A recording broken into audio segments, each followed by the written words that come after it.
ወያኔዎች አንድ ትልቁ የሚከሰሱበትና እስከዛሬ አንገታቸውን ቀና ማረጉበት ነገር የኢትዮጵያ ጠላት ለመሆናቸው ማሳያው ነው ያገለገለው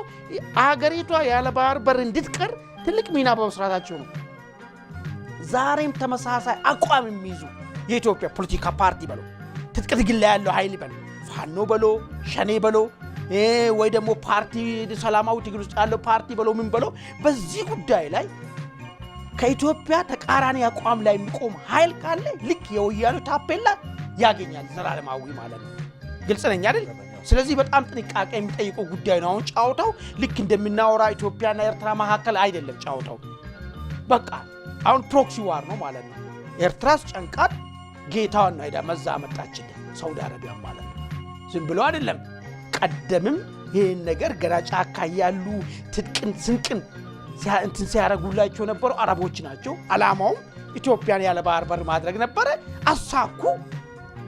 አሁን ዛሬ ኢትዮጵያ ልጆች አንገታቸው ቀና ስሉና ይሄንን የተነጠቅነው ነገር ለማስመለስ ስንጨረጨር ሄዶ ጌቶቻቸውን ጎትቶ አመጡ